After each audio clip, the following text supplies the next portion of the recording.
오늘도 하나님께 예배하러 나오신 여러분들을 주님의 이름으로 환영하고 축복합니다. 우리 함께 인사하겠습니다. 주님을 향하여 할렐루야, 서로를 향하여 할렐루스.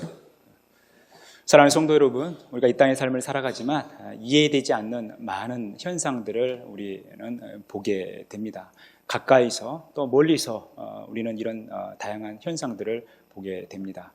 이집트 피라미드, 또 중국의 만리장성, 페루의 마추픽추, 인도의 타지마할묘, 요르단의 페트라, 또 브라질의 구세주 그리스도상, 우리는 이것들을 향해서 세계 불가사의다라고 이야기를 합니다. 우리가 이성적인 판단, 생각, 우리의 경험으로 다 헤아릴 수가 없는 것이죠. 그래서 이 불가사의라는 말은 보통 사람의 생각으로는 도저히 미루어 헤아릴 수 없을 만큼의 이상한 현상, 이상한 일들을 우리는 불가사의라고 합니다. 그래서 세계에는 우리가 다 헤아릴 수 없는 불가사의한 건축물들이 많이 있죠. 그래서 이것들을 향해서 세계 7대 불가사의다, 세계 10대 불가사의다라는 이야기들을 합니다. 그리고 시대를 거쳐오면서 또 이 불가사의의 대상들도 많이 변해오고 있습니다. 이런 건축물뿐만이 아니라 우리의 삶의 모습을 돌아보면요, 참 불가사의한 일들이 많아요.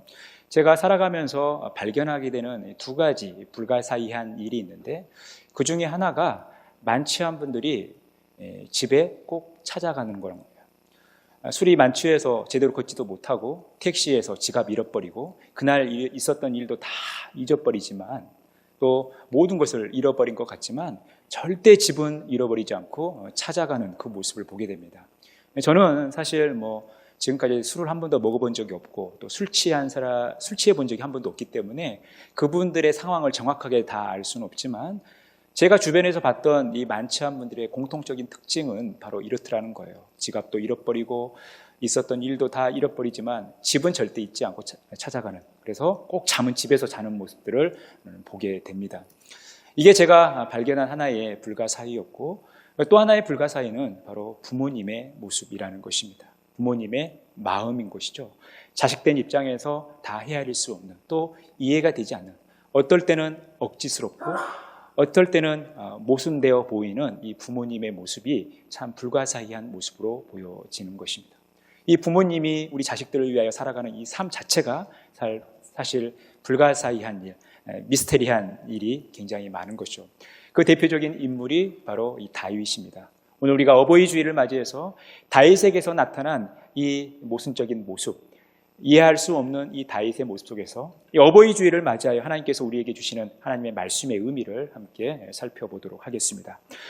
다윗은 이스라엘의 2대 왕이었습니다. 파란만장한 삶을 살았죠. 왕이 되기 전부터 왕이 된 이후로도 평탄한 날이 없었습니다. 하지만 하나님께서 인정하시는 가장 위대한 왕이 되었습니다. 그런데 다윗에게 많은 위기들이 있었지만 그 중에 큰 위기가 바로 아들인 압살롬이 쿠데타를 일으킨 것입니다.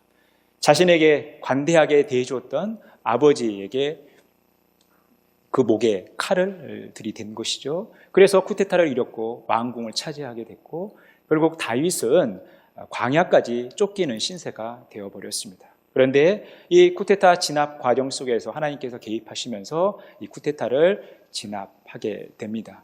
그리고 나서 그 결과를 그 부하들이 와서 왕에게 보고하는 장면을 보여주고 있습니다.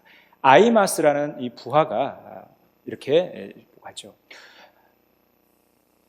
아히마스가 외쳐 왕께 아뢰되 평강하옵소서 하고 왕 앞에서 얼굴을 땅에 대고 절하며 이르되 왕의 하나님 여호와를 찬양하리로소이다. 그의 손을 들어 내 주 왕을 대적하는 자들을 넘겨주셨나이다. 아히마스는 지금 다윗 왕에게 이 쿠데타 진압이 어떻게 마무리되었는지를 보고하고 있습니다. 그는 하나님을 찬양하고 있어요. 그리고 이 일이 하나님에 의해서 이루어진 일, 하나님의 주권적인 사역임을 보여주고 있다는 것입니다. 하나님께서 이 쿠데타를 진압하셨다는 거죠. 왕의 모든 대적들을 하나님께서 물리쳐 주셨다는 거예요. 지극히 하나님의 관점에서, 하나님의 주권의 관점에서 설명하고 있다는 것입니다. 그런데 지금 이 보고는 어떻게 보면 하나님을 사랑하고 늘 하나님 마음에 합했던 이 다윗에게 있어서 최적화된 보고이죠. 늘 하나님을 사랑하고 하나님의 주권을 묻고 전쟁을 할 때마다 하나님께 물으면서 전쟁을 승리로 이끌었던 다윗. 그래서 모든 전쟁 승리의 공을 하나님께 돌렸던 이 다윗에게 가장 최적화된 그런 보고였지만 다윗은 사실 이 보고에 별 관심이 없어요. 하나님께서 하신 일에 하나님의 주권에 별 관심이 없다라는 것입니다. 왕이 이르되 젊은 압살롬은 잘 있느냐. 자신의 아들을 걱정하고 있죠. 자신의 아들의 상황을 궁금해하고 있다라는 것입니다.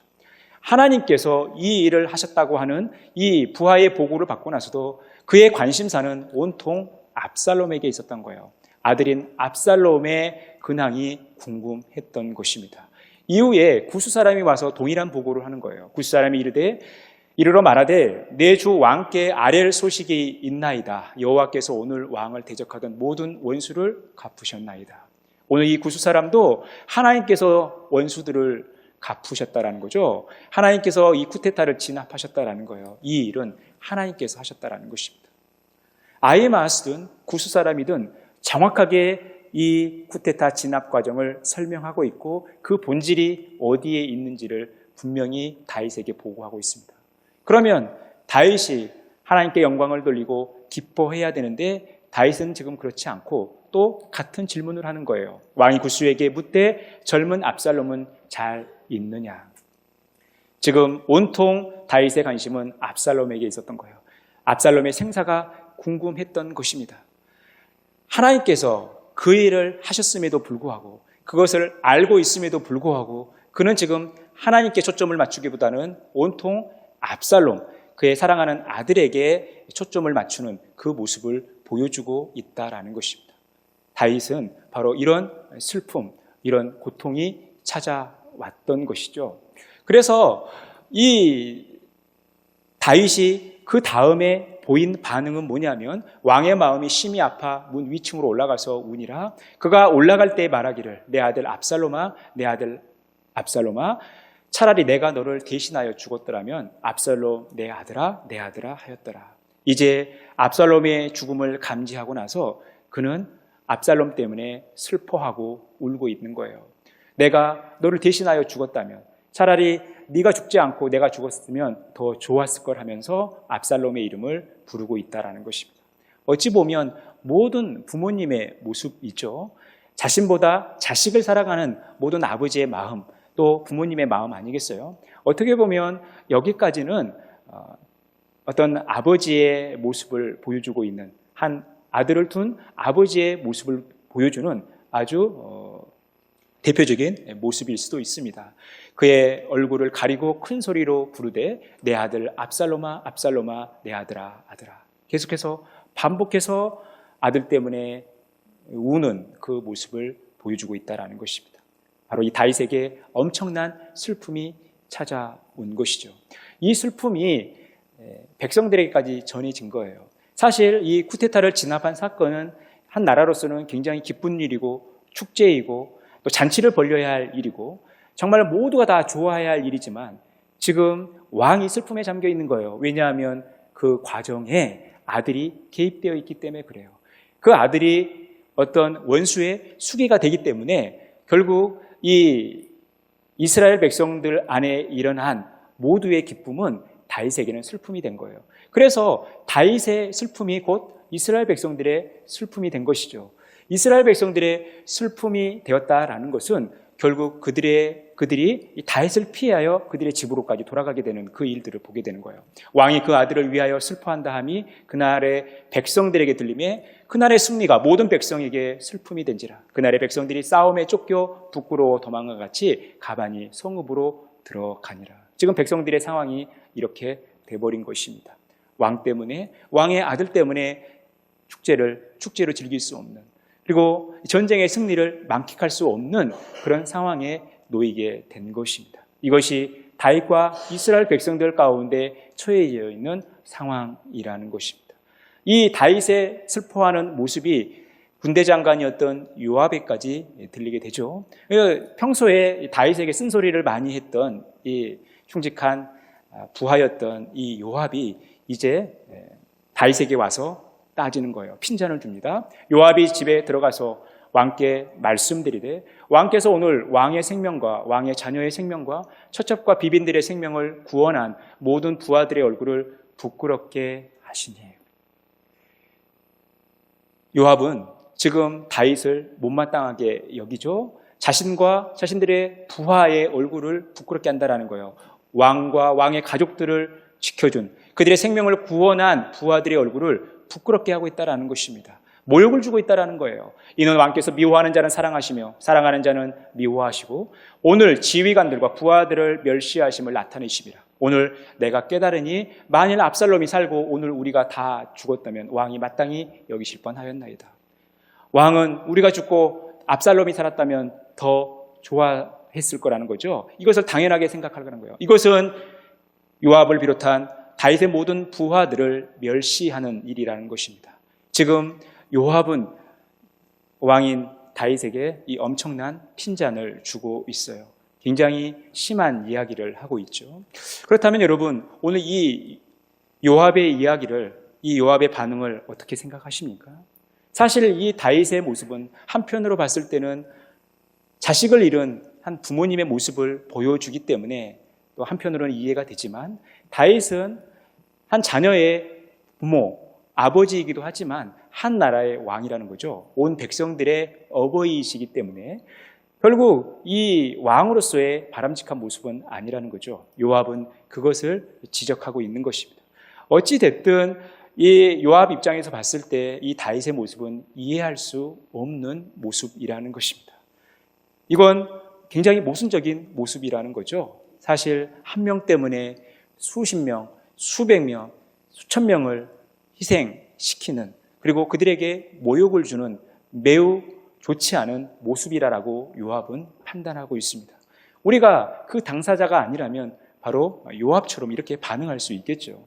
그런데 여러분, 오늘 이 다윗은 그런 모순적인 모습, 요압 보기에 또 이스라엘 백성들 전체가 보기에 그런 모순적인 모습을 보여주고 있다는 거예요. 이것이 우리가 섬기는 또 우리들 곁에 계셨던 또 우리 곁에 계시는 우리의 아버지, 우리의 어머니, 우리의 부모님의 모습이라는 것입니다. 제가 인터넷에서 참 공감이 가는 시를 찾아서 여러분들과 함께 나누고 싶어서 오늘 잠깐 소개하고 싶습니다. 아버지는 멀리 바라봅니다. 멀리 바라보기에 허물을 잘 보지 않습니다. 멀리 보면 미운 사람도 사랑스럽게 보입니다. 멀리 바라보기에 그리움만 많습니다. 자식들의 먼 후일을 바라보고 그 힘든 삶의 자리에서도 너털 웃음으로 참아냅니다. 자존심이 무너지고 굴욕감을 참아내면서도 미소 지으며 집안을 들어서는 아버지. 아버지는 말 못하는 바보처럼 말이 없습니다. 표현하는 것이 작아서 자식들로부터 오해도 많이 받습니다. 아버지는 눈물도 없고 잔정도 없는 돌 같은 사람이 아닙니다. 말이 없기에 생각이 더 많고 사랑의 표현이 약하기에 마음의 고통은 더 많은 것이 아버지의 마음입니다. 아버지는 작은 사랑에는 인색하지만 큰 사랑엔 부자입니다. 대범하게 용서하고 혼자서 응어리를 풀어내는 치료자입니다. 멀리 바라보기에 내일을 예견합니다. 자식을 바로잡으려 때로 사자우처럼 집안을 울려도 자식들이 눈가에 눈물이 흐를 때 아버지의 눈물은 가슴에서 강수처럼 흐릅니다. 아버지의 사랑은 보이지 않고 잡히지 않습니다. 그래서 아버지의 사랑은 아버지가 이 생을 떠나서야 알아갑니다. 여러분, 이것이 우리 모든 아버지의 모습이죠. 여기 어머니들이 더 많이 계시는데 왜 아버지 얘기만 하고 어머니 얘기는 안 합니까? 라고 속으로 생각하실 수 있겠지만 이 아버지의 모습이 우리의 모든 어머니의 모습, 부모님의 모습이라는 것입니다. 부모님은 자식들을 위해서 이렇게 살아가시는 거죠. 부모는 자식들을 위해서 눈물을 흘리시는 거예요. 여러분, 저도 부모님으로부터 많은 눈물을 보지는 못했습니다. 왜냐하면 자식 앞에서 눈물을 흘리시는 부모님이 많지 않기 때문에 그래요. 자식들이 없는 데서 몰래 숨어서 우는 것이 또 부모님의 모습 아닙니까? 저희 부모님도 저에게 많은 눈물을 보여주시지는 않았습니다. 저희 아버지 같은 경우는 바늘로 살을 찔렀을 때 피도 안 나올 것 같은 그런 분인데 저희 아버지가 저에게 눈물을 보여주신 때가 있었어요. 저희 형수님이 21년 전에 담낭암으로 35세 어린 나이에 이 땅의 삶을 마무리하셨어요. 그때 저희 아버지가 이 화장터에서 이 화로로 들어가는 저희 그 형수님의 모습을 보면서 엄청나게 흐느끼며 우시는 그 모습, 오열하시는 그 모습을 봤어요. 저는 그때가 저희 아버지가 우시는 처음이자 마지막 장면이었습니다.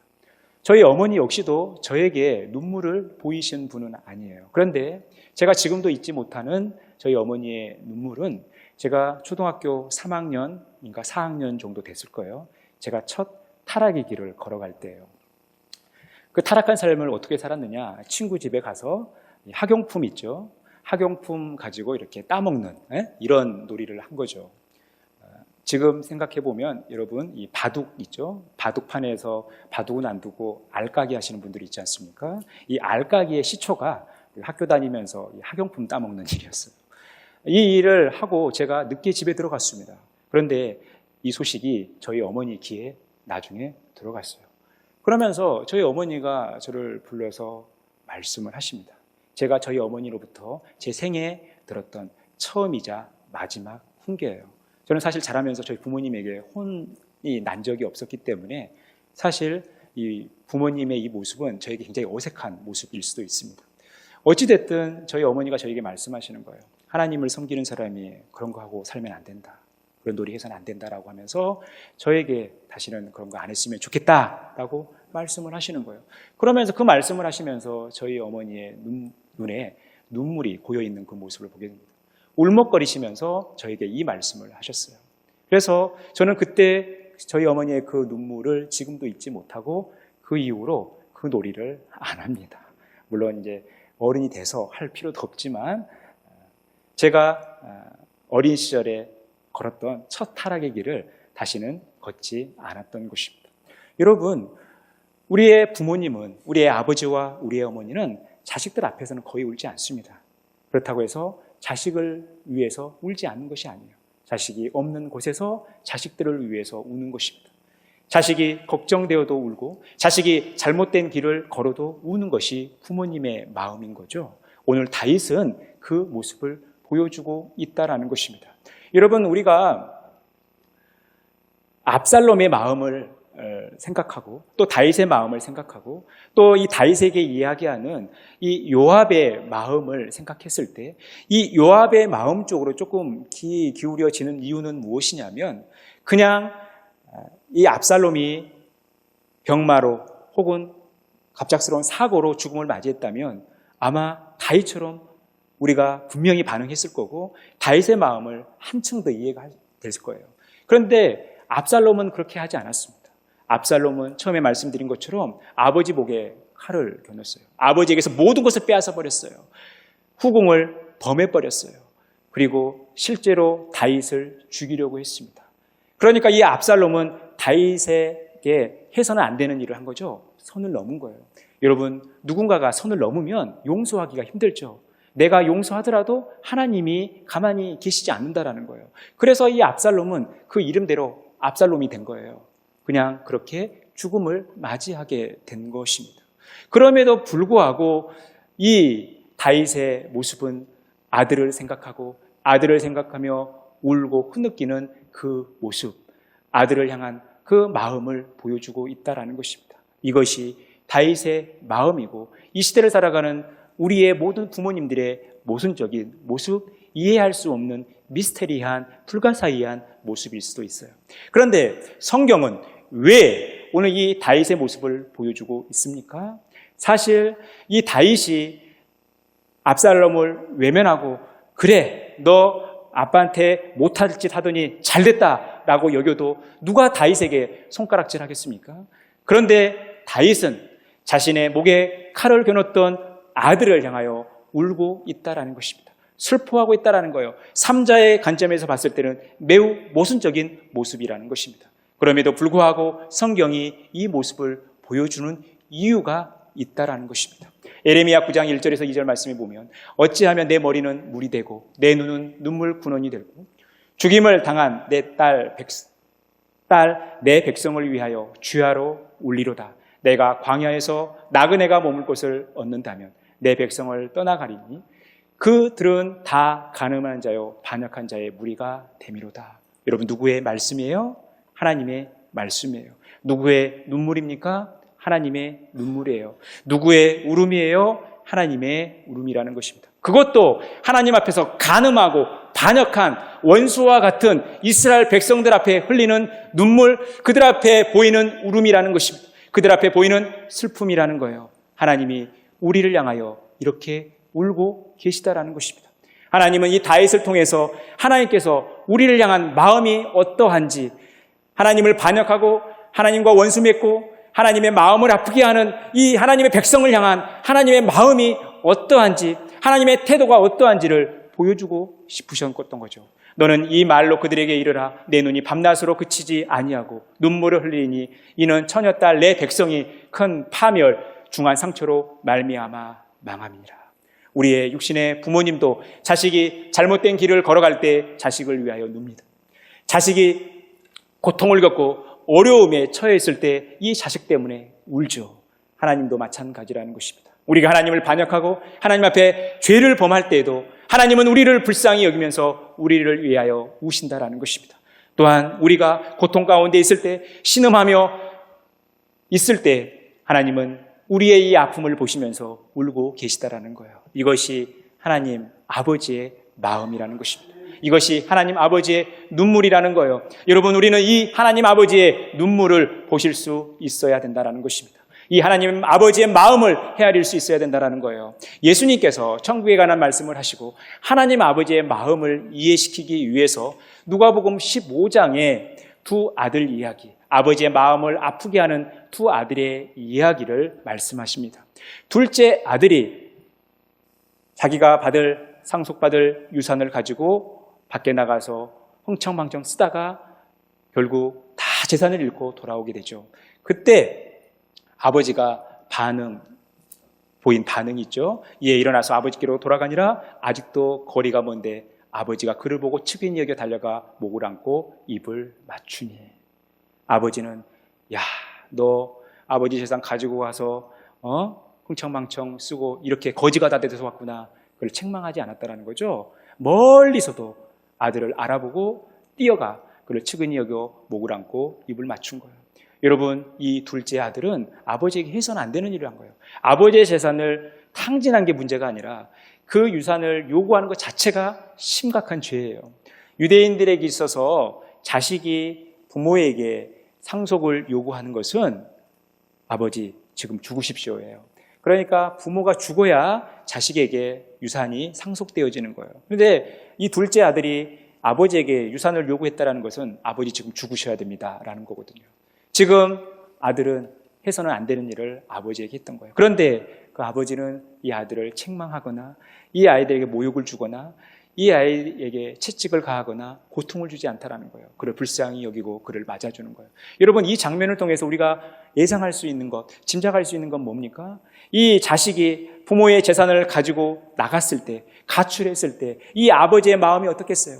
이 아들을 생각하면서 얼마나 울고 아들이 돌아오기를 기다렸겠습니까? 여러분, 이것이 하나님 아버지의 마음이라는 거예요.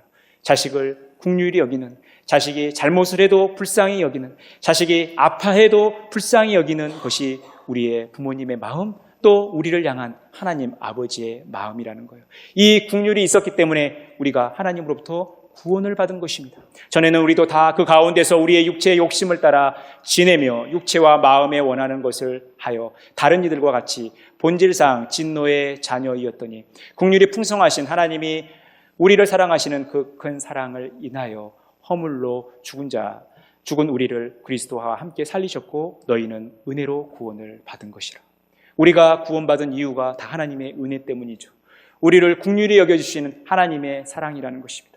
그 큰 사랑을 인하여 우리가 구원을 받았다는 것은 그 큰 하나님의 눈물로 인하여 우리가 구원을 받았다는 것입니다. 하나님의 눈물이 있었기 때문에 우리에게 긍휼이 부어졌고 그 긍휼로 인하여 하나님의 은혜가 우리에게 임했고 그 하나님의 은혜로 우리가 구원을 받은 것입니다. 그러니 우리가 하나님 앞에서 우리의 구원을 놓고 자랑할 것이 아무것도 없는 거예요. 우리가 잘한 것이 아무것도 없다라는 것입니다. 우리는 그 하나님의 긍휼, 그 하나님의 눈물, 그 하나님의 사랑을 볼 수 있어야 되는 것입니다. 그러니 하나님께서 우리를 향하여 흘리신 그 눈물은 사랑이자 긍휼이자 용서이자 또 우리를 자신의 몸과 같이 여기시는 따뜻함이라는 것입니다. 그러니 여러분, 우리가 이 하나님의 눈물을 보실 수 있어야 돼요. 하나님이 세상을 사랑하셨습니다. 독생자를 주시기까지 사랑하셨어요. 그래서 그를 믿는 자마다 멸망하지 않고 영생을 얻도록 하시기 위하여 독생자를 주셨습니다. 여러분, 왜 하나님은 독생자를 아끼지 않고 우리에게 보내셨을까요? 여러분, 우리를 위하여 눈물을 흘리신 것이죠. 그런데 여러분, 예수님께서 십자가에 달려 죽으실 때 하나님은 어떻게 하고 계셨을까요? 예수님께서 십자가에 달려 죽으실 때 하나님께서 얼마나 많은 눈물을 흘리고 계셨겠습니까? 바로 독생자를 우리를 위하여 아끼지 않고 보내신 것, 우리의 구원을 위해서 그 일을 하신 것이 하나님의 사랑이고 하나님의 긍휼이라는 것입니다. 이것이 하나님의 눈물인 거예요. 하나님은 우리를 사랑하시는 만큼 우리를 위하여 눈물을 흘리신다라는 것입니다. 우리는 그 눈물을 보실 수 있어야 하는 것이죠. 그러므로 내가 아셀의 울음처럼 신마의 포도나무를 위하여 울리라. 에스보니여 엘르알레여 내 눈물로 너를 적시리니 너의 여름실과 내 동작물의 즐거운 소리가 그쳤습니다. 이 이사야 16장의 말씀은 하나님께서 선택한 이스라엘 백성들을 향한 말씀이 아니라 모압 백성들을 향한 하나님의 말씀이라는 거예요. 하나님은 하나님의 이스라엘 백성들을 향한 것뿐만 아니라 이 세상에 죽어가는 모든 영혼들이 하나님께 돌아오기를 소망하는 마음으로 이 땅에 존재하는 모든 이들을 위하여 눈물을 흘리고 계시다라는 거예요. 여러분, 그래서 우리는 그 눈물을 보실 수 있어야 돼요. 오늘 또 우리를 향하여 흘리시는 아버지의 눈물을 보실 수 있어야 한다는 것입니다. 사랑하는 성도 여러분, 하나님께서 오늘 여러분들을 보시면서 하나님은 미소를 짓고 계실 것 같습니까? 아니면 눈물을 흘리고 계실 것 같습니까? 오늘 예배하고 있는 여러분들의 모습을 보면서 하나님은 미소를 짓고 계실까요? 아니면 눈물을 흘리고 계실까요? 여러분의 삶의 현장에 돌아가서 여러분들이 살아가는 그 모습을 보시면서 하나님은 미소를 짓고 계실까요? 아니면 눈물을 흘리고 계실까요? 여러분, 이것을 늘 점검하셔야 한다는 것입니다. 그래서 우리는 그 주님의 눈물을 보실 수 있어야 한다는 것입니다. 하나님이 그 아들을 세상에 보내신 것은 세상을 심판하려 하심이 아니요 그로 말미암아 세상이 구원을 받게 하려 하심이라. 하나님이 눈물을 흘리시는 데는 분명한 목적이 있다는 거죠. 그래서 우리는 그 하나님의 눈물이 헛되지 않기 위해서 어떻게 해야 하는가? 그를 믿는 자는 심판을 받지 아니하는 것이요 믿지 아니하는 자는 하나님의 독생자 이름을 믿지 아니함으로 벌써 심판을 받은 것이니라.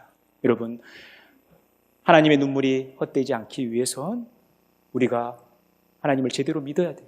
예수 그리스도를 제대로 믿어야 돼요. 하나님의 마음을 헤아려야 된다는 거예요. 온전한 회개의 삶을 살아가야 된다는 거예요. 우리의 모든 잘못들을 이제 멈추고 하나님께 돌이켜야 된다는 것입니다. 이것이 우리의 모습 속에서 나타나야 할 하나님의 눈물을 더 복되게, 더 가치 있게 해야 될 우리의 모습이라는 거예요. 사랑하는 성도 여러분, 늘 주님 앞에서 우리의 모습들을 점검하셨으면 좋겠습니다. 그러면서 우리는 하나님의 눈물을 볼 수 있었으면 좋겠습니다. 그런데 여러분, 우리가 우리의 육신의 눈으로 하나님의 눈물을 볼 수 없죠. 우리의 눈에 보이지 않기 때문에 그래요. 그런데 하나님은 우리가 하나님의 눈물을 볼 수 있는 비결을 알려주셨습니다. 에베소 6장 1절에서 3절 자녀들아 주 안에서 너희 부모에게 순종하라. 이것이 옳으니라. 내 아버지와 어머니를 공경하라. 이것은 약속이 있는 첫 계명이니 이로써 내가 잘되고 땅에서 장수하리라. 자녀들아 모든 일에 부모에게 순종하라. 이는 주 안에서 기쁘게 하는 것이니라.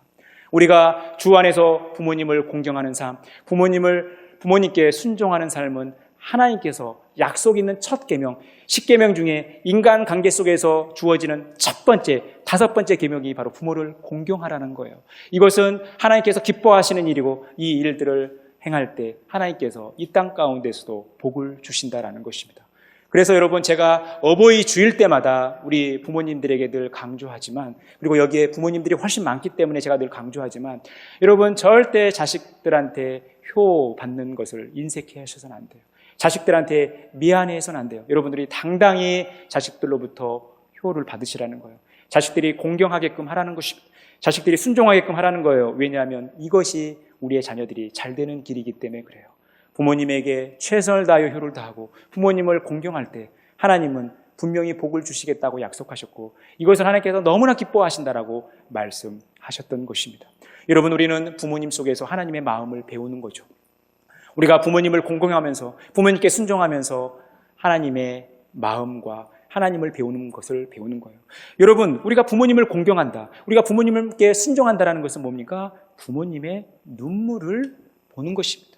비록 부모님은 자식들에게 눈물을 보이고자 하지 않지만 우리 자식들은 나를 위해서 지금도 숨어서 우고 계실 그 부모님을 생각하셔야 된다는 것입니다. 내가 잘못된 길을 걸어가거나 혹은 내가 잘못되었을 때, 내가 고통을 겪고 있을 때 나를 위하여 한없이 눈물을 흘리고 계시는 부모님을 생각하시라는 거예요. 이게 진짜 부모님을 공경하는 것이고 부모님께 순종하는 것입니다.